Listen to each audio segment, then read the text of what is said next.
आज की वीडियो में हम डिस्कस करेंगे एक शॉर्ट स्टोरी को जिसका नाम है द फ्लाई। इसको लिखा था कैथरीन मैन्सफील्ड ने 1922 फ्रांस में और 1922 और 1923 में इसको पब्लिश करवाया गया था और इसका पॉइंट ऑफ व्यू है थर्ड पर्सन। तो इस कहानी की शुरुआत होती है दो बुजुर्ग आदमी से, यानी बूढ़े आदमियों से। पहले का नाम है द बॉस और दूसरे का नाम है मिस्टर वुडीफील्ड। ये वुडीफील्ड थोड़ा बीमार रहता है और ये दोनों जने हर मंगलवार को, इनका नियम बना हुआ है कि हर मंगलवार को बॉस के ऑफिस में मिलते हैं। वुडीफील्ड पहले बॉस के ऑफिस में ही काम करता था, लेकिन अब ये रिटायर हो चुका है और अपने वर्क प्लेस पर ऐसे ही घूमने आता है, बॉस से बातें शातें करने। एंड मैंने आपको बताया था कि इसकी तबीयत कुछ खास ठीक नहीं रहती, तो हर हफ्ते मंगलवार के दिन इसकी वाइफ और इसकी बेटी इसको अलाउ करती है कि जाके बाहर घूम आओ। कहीं और नहीं जाता, बस बॉस के ऑफिस में आ जाता है। तो ये देखता है कि यहाँ पर बहुत कुछ बदल गया है, बहुत सारी लग्जरी फर्निशिंग हो चुकी है और ये बॉस की तारीफ करता है कि आप में अभी भी वही ताकत है जो पहले थी। आप तो इस ऑफिस में 5 साल मुझसे सीनियर थे, लेकिन फिर भी आप में वही स्टैमिना है काम करने का। अब ऐसे ही ये दोनों बातें कर रहे थे तो वुडीफील्ड बॉस को बोला कि मैं आपसे कोई ज़रूरी बात करने वाला था, कोई ज़रूरी बात करना चाहता था, लेकिन मैं भूल गया कि वो बात क्या थी। एक बात मैंने आपको नहीं बताई कि इस वुडीफील्ड को भूलने की बड़ी गंदी आदत है। तो बॉस इसको बोला कि चलो कोई बात नहीं, आप याद करो, तब तक हम बैठकर विस्की पीते हैं। और दोस्तों, विस्की पीते पीते वुडीफील्ड को याद आ गया कि वो क्या कहना चाहता था। वो बॉस से बोला कि मेरी बेटी अभी अभी बेल्जियम जाकर आई है, तो वो मेरे बेटे रैगी की कब्र के पास भी होकर आई थी, तो आपके बेटे की कब्र भी उसने देखी। उन उन दोनों कब्रों की अच्छे से देखभाल करी जा रही है, ऐसा वुडीफील्ड ने बॉस को बोला। अब जैसे ही ये वुडीफील्ड ने बॉस को बोला, तो बॉस को ये बात सुन के शौक सा लगा, क्योंकि बॉस का बेटा 6 साल पहले वर्ल्ड वॉर फर्स्ट में मारा गया था और इस वुडीफील्ड का बेटा भी 6 साल पहले ही मारा गया था उसी वर्ल्ड वॉर में। उसकी भी डेथ हुई थी, तो इन दोनों के बेटों की डेथ हो चुकी है और इन दोनों के बेटों की डेथ बेल्जियम में ही इन दोनों के बेटों को बेल्जियम में ही दफनाया गया है। और विस्की पीने के बाद वुडीफील्ड जब बॉस के ऑफिस से निकला, तो उसके जाने के बाद बॉस ने क्या किया, खुद को ऑफिस में लॉक कर लिया और अपने क्लर्क से बोला कि ध्यान रखना, आधा घंटा कोई भी मुझे डिस्टर्ब ना करे। इसके बाद वो क्या करता है, अकेले ऑफिस में अपने बेटे के लिए रोने लगता है। तभी इसके दिमाग में वो बात याद आती है।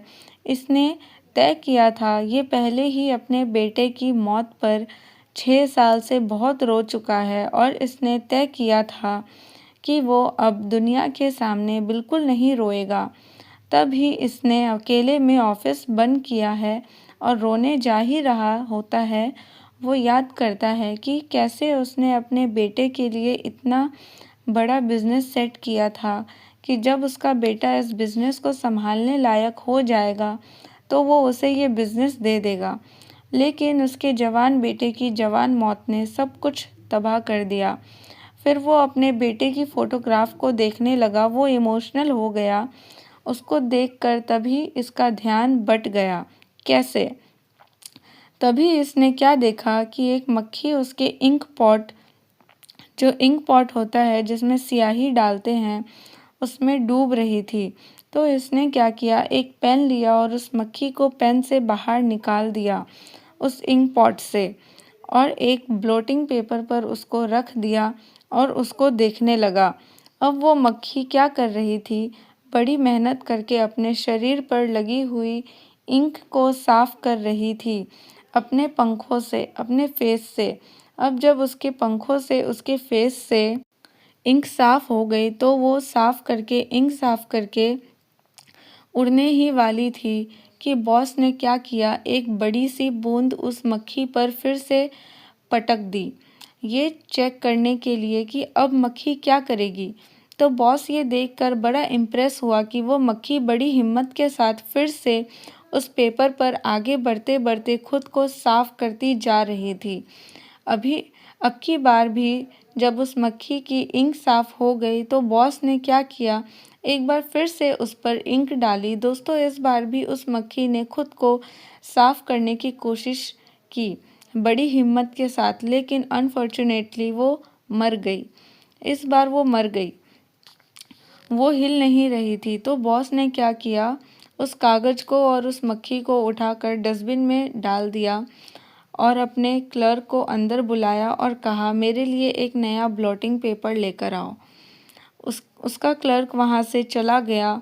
उसके क्लर्क के जाने के बाद उसने क्या किया, रुमाल लिया, अपना मुंह पोंछा और वो सब कुछ भूल गया कि अभी थोड़ी देर पहले वो किस बात पर रो रहा था। दरअसल दोस्तों, यहाँ पे बॉस ने खुद को मक्खी माना और स्याही अपने बेटे की मौत के दुख को। बहुत जल्दी वो इस बात को समझ गया कि बार बार गम की स्याही उस पर गिरी तो उसकी मौत ज़रूर हो जाएगी। इसलिए उसने अपने लिए एक नया पेपर मंगवाया।